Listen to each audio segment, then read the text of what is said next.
Eagles team analysis. Let's get into it. Screw the haters. Yeah, let's do it. Okay.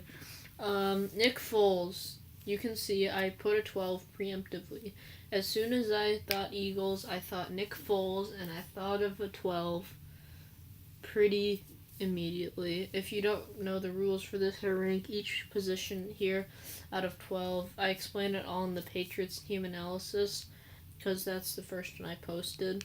And yeah, I have done.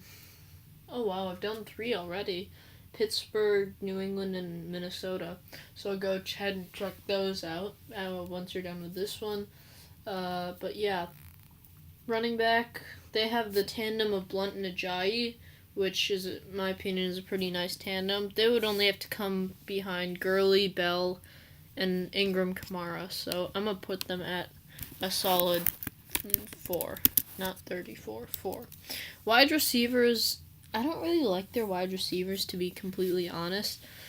I think they have one of the worst wide receiver tandems. They'll come before like Carolina and Tennessee and such, but other than that, they don't have a great wide receiver core. So I'm gonna put them at 7 here. O-line, now their O-line is pretty dang good here. They got I don't know who this guy is, but this left side here, Brooks, Johnson, Kelsey, is really good. So, hold on, let's see if I can try to pronounce that. Halapolivati Vaitai. Who is this guy? Is he Indian? Hashtag Indians. Anyway, yeah. So, and if you're triggered by that pronunciation, first of all, screw you. Second off, oh shoot, this thing popped up. Okay, anyway. First of all, screw you. Second of all, get a life and stop hating on mispronunciation. Sorry, that's not gonna happen anymore. Anyway, defensive side. First, let's start off with their front 7. Let's take a look. So they have Vinny Curry, Tim Jernigan, blah, blah, blah. Yep, so it's a pretty solid front 7. Even though if it doesn't look like it on paper, it's probably one of the best in the league. I'm putting them at 2 right behind Minnesota. Just because they're so disruptive in the run game, they absolutely take that option apart. So I'm going to rate that high. Their secondary is also nice. Jalen Mills, Darby, McLeod, Jenkins. I mean, Malcolm Jenkins is so good. But, I am going to put their secondary at a solid 3. I mean, they've been a really good secondary. Special teams also a 3. They've been dangerous in the special teams game. I'll just show you what it looks like, even though it might not be that interesting. Their returner, Barner, is really good. Jake Elliott's a nice kicker. So, overall they got a great roster, except for this guy. So, and quarterback just happens to be the most valuable position. So let's do some quick calculations here.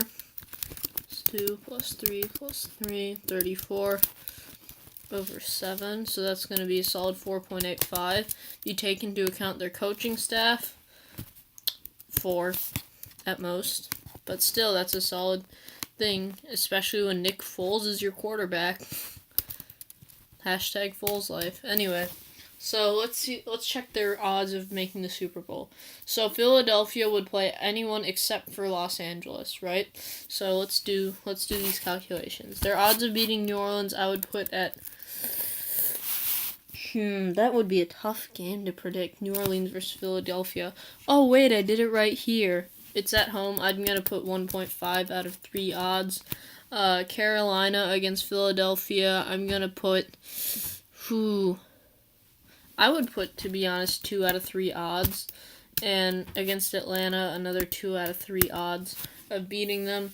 So if we combine all of that, with the most likely, of course, being New Orleans, at least in my opinion, the most likely being New Orleans. We're going to factor that in pretty heavily. So, Philadelphia has... Oops. 1 second. Philadelphia has a 67% chance for making it out of the divisional round, so 2 out of 3 times. That's just because it's a toss-up for New Orleans, and the other games they have a good chance to win, and I factor that in pretty heavily because it's 2 teams. So in the championship, let's assume they'd play Minnesota. I'd give them only a 1 out of 3 just because they have no Nick Foles. And so that would only really give them a 33% chance to get to the Super Bowl, assuming Minnesota is their opponent, which is, it's likely, so I'm going to put it at 1 over 3, let's say, and then they would probably have good odds to beat any other opponent. So I'm just going to go 1 plus 0.25, make it a little more fair. And they have a 42% shot of winning, or of getting out of the conference round. So 0.42 over 0.67. Or did I do it wrong? I did. So they only have a 28% chance of making the Super Bowl, to be honest. And, that's what happens when your star quarterback goes down. The team is great. Franchise is great. Everything is great. But, that's what happens. Check out my other videos if you want or not. I don't care. See you later. Goodbye. Have a good day. Peace out.